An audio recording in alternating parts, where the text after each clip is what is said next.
हर इंसान जब इस दुनिया में आता है तो अपने साथ कुछ सपने लेकर आता है। कोई बड़ा बनना चाहता है, कोई पढ़ना चाहता है, कोई अपने परिवार को बेहतर जिंदगी देना चाहता है। लेकिन भारत में कुछ ऐसे भी लोग हैं जिनके सपने बहुत जल्दी बोझ बन जाते हैं। यहाँ लोग सपने पूरे नहीं करते, बल्कि एक समय के बाद सपने देखना ही छोड़ देते हैं। और आज हम उसी सच्चाई के बारे में बात करने वाले हैं, जिसे अक्सर नजरअंदाज कर दिया जाता है। इस जगह की सुबह बहुत अलग होती है। यहाँ अलार्म की आवाज से नींद नहीं खुलती, यहाँ नींद भूख से टूटती है। जैसे ही आंख खुलती है, पहला ख्याल यही आता है कि आज काम मिलेगा या नहीं, क्योंकि अगर आज काम नहीं मिला तो आज खाना भी मुश्किल हो जाएगा। यहाँ भविष्य की चिंता बाद में आती है, पहले आज का दिन निकालना जरूरी होता है। यहाँ की गलियां तंग है, हवा भारी है और हर चेहरे पर एक अजीब सी थकान दिखाई देती है। ये थकान एक दिन की नहीं है, ये सालों की है। लोग चलते हुए कम और ढोते हुए ज्यादा नजर आते हैं। कोई अपने कंधे पर बोझ उठाए हुए है तो कोई अपने अंदर की चिंता। यहाँ जिंदगी रुककर सोचने का मौका नहीं देती, बस आगे बढ़ते रहने को मजबूर करती है। यहाँ रहने वाले ज्यादातर लोग मेहनत से नहीं डरते। सच तो ये है कि इन्होंने जितनी मेहनत की है उतनी शायद बहुत कम लोग कर पाते हैं। सुबह से शाम तक धूप में, धूल में, शोर में लगातार काम। लेकिन इस मेहनत का नतीजा क्या है? बस इतना कि आज का दिन किसी तरह निकल जाए। कल फिर वही शुरुआत, वही चिंता, वही संघर्ष। धीरे धीरे इंसान समझ जाता है कि मेहनत और हालात के बीच एक दीवार खड़ी है। चाहे जितना जोर लगा लो, जिंदगी एक तय दायरे से बाहर नहीं जाती। यही से सपनों का टूटना शुरू होता है। पहले इंसान सोचता है थोड़ा समय और मेहनत कर लूं, सब ठीक हो जाएगा। फिर कहता है चलो जैसे चल रहा है वैसे ही ठीक है। और आखिर में सपनों का क्या करना? पहले पेट भरना जरूरी है। यहाँ बच्चों के सपने सबसे पहले कुर्बान होते हैं। बचपन में जब बच्चे कहते हैं कि उन्हें कुछ बनना है, तब घर वाले मुस्कुरा देते हैं। लेकिन जैसे जैसे हालात सामने आते हैं, वो मुस्कान धीरे धीरे चिंता में बदल जाती है। स्कूल की फीस, किताबें, यूनिफॉर्म, सब कुछ महंगा लगता है। और जब घर की हालत ऐसी हो कि रोज की रोटी का भरोसा ना हो, तब पढ़ाई सबसे पहले पीछे छूट जाती है। यहाँ बच्चे बहुत जल्दी बड़े हो जाते हैं। खेलने की उम्र में जिम्मेदारियां आ जाती हैं। कोई छोटे मोटे काम करने लगता है, कोई माता पिता के साथ मजदूरी पर निकल जाता है। सपने धीरे धीरे चुप हो जाते हैं। कोई जोर से नहीं कहता कि उसने सपना छोड़ दिया है, लेकिन उसकी आंखों में अब वो चमक नहीं रहती। माँ बाप की हालत भी आसान नहीं होती। वो जानते हैं कि बच्चों को बेहतर जिंदगी चाहिए, लेकिन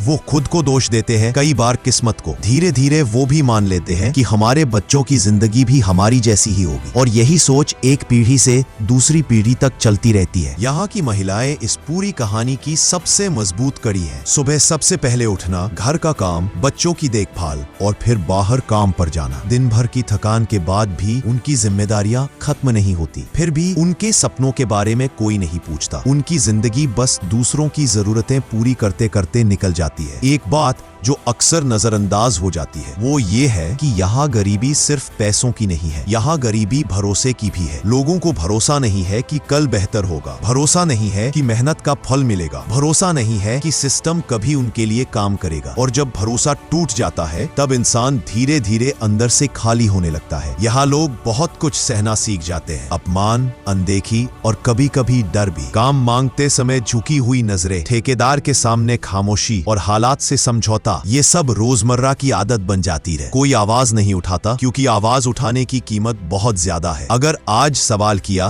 तो कल काम नहीं मिलेगा, और बिना काम के जिंदगी यहाँ एक दिन भी नहीं चल सकती। इस माहौल में इंसान अपने आत्मसम्मान को भी धीरे धीरे दबा देता है। वो खुद को समझाने लगता है कि यही मेरी औकात है, मेरे जैसे लोगों के लिए ज्यादा सोचना बेकार है। ये शब्द शायद जोर से नहीं बोले जाते, लेकिन मन के अंदर रोज दोहराए जाते हैं। और यही वो पल होता है जब सपने सिर्फ मुश्किल नहीं बल्कि बेवकूफी लगने लगते हैं। यहाँ रिश्तों पर भी गरीबी का असर साफ दिखता है। परिवार एक दूसरे से प्यार तो करता है, लेकिन तनाव हमेशा मौजूद रहता है। पैसों की कमी छोटी छोटी बातों को बड़ा बना देती है। बच्चों की जिद, इलाज का खर्च या अचानक आई कोई परेशानी, सब कुछ भारी पड़ता है। ऐसे माहौल में खुश रहना नहीं, सिर्फ निभाते रहना आता है। सबसे दुखद बात यह है कि यहाँ लोग खुद को समाज से अलग मानने लगते हैं। उन्हें लगता है कि ये दुनिया किसी और के लिए बनी है। टीवी पर दिखने वाली जिंदगी, विज्ञापनों में दिखाए गए सपने और सोशल मीडिया की चमक, ये सब उन्हें अपनी दुनिया से बहुत दूर लगते हैं, जैसे ये सब किसी और देश की कहानी हो। धीरे धीरे इंसान अपने सवाल पूछना बंद कर देता है। क्यों पूछने की जगह कैसे भी ठीक है बोलने लगता है। और जब सवाल मर जाते हैं, तब बदलाव की उम्मीद भी मर जाती है। यही वजह है कि यहाँ सपने अचानक नहीं टूटते, वे धीरे धीरे चुपचाप दम तोड़ देते हैं। लेकिन फिर भी सब कुछ खत्म नहीं हुआ है। कहीं न कहीं किसी कोने में अभी भी एक हल्की सी चिंगारी चिंगारी बाकी है। वो चिंगारी तब दिखती है जब कोई माँ अपने बच्चे को पढ़ने के लिए जोर देती है, जब कोई पिता थकान के बावजूद कहता है मेरे बच्चे की जिंदगी मुझसे बेहतर होगी। ये उम्मीद बहुत नाजुक है लेकिन जिंदा है, और शायद यही वजह है कि ये कहानी सिर्फ दुख की नहीं है, ये कहानी एक सवाल भी है, एक ऐसा सवाल जो हम सबसे पूछा जाना चाहिए। क्योंकि अगर हम सिर्फ देखते रहे और आगे बढ़ते रहे तो ये हालात कभी नहीं बदलेंगे, लेकिन अगर हम समझे, जुड़े और जहां तक हो सके साथ दें तो शायद किसी एक इंसान के लिए ही सही कहानी बदल सकती है। बीमारी यहाँ एक अलग ही डर है, क्योंकि बीमारी का मतलब है काम बंद, और काम बंद होने का मतलब है कमाई बंद। इलाज महंगा है, अस्पताल दूर है, कई लोग दर्द को ही अपनी दवा बना लेते हैं। इस हालात में सपनों की बात करना एक मजाक जैसा लगता है। धीरे धीरे इंसान खुद को समझा लेता है कि सपने देखना उसके लिए नहीं है, वो प्रैक्टिकल बन जाता है, इतना प्रैक्टिकल कि उम्मीद भी बेकार लगने लगती है, और जब उम्मीद मर जाती है तब इंसान बस जिंदा रहने तक सिमट जाता है। लेकिन सवाल ये है, क्या ये लोग सपने देखने के लायक नहीं है, या फिर हालात ने इन्हें सपने छोड़ने पर मजबूर कर दिया है? क्या ये सच्चाई सिर्फ देखने की चीज है, या इसे बदला भी जा सकता है? यहीं पर हम सबकी जिम्मेदारी शुरू होती है, क्योंकि ये कहानी सिर्फ देखने के लिए नहीं है। अगर हम चाहें तो छोटे छोटे कदमों से बदलाव की शुरुआत कर सकते हैं। शायद हम सिस्टम को तुरंत न बदल पाए, लेकिन किसी एक इंसान की जिंदगी में फर्क ला सकते हैं। अगर आप इस वीडियो को देख रहे हैं तो आपसे एक ईमानदार बात कहना चाहता हूँ, ये वीडियो सिर्फ अवेयरनेस के लिए नहीं है। अगर आपके दिल में थोड़ी भी जगह है तो आप इन लोगों की मदद का हिस्सा बन सकते हैं। स्क्रीन पर आपको एक QR कोड दिखाई दे रहा होगा। अगर आप चाहें तो अपनी सुविधा के अनुसार छोटा या बड़ा कोई भी कंट्रीब्यूशन कर सकते हैं। आपका दिया हुआ डोनेशन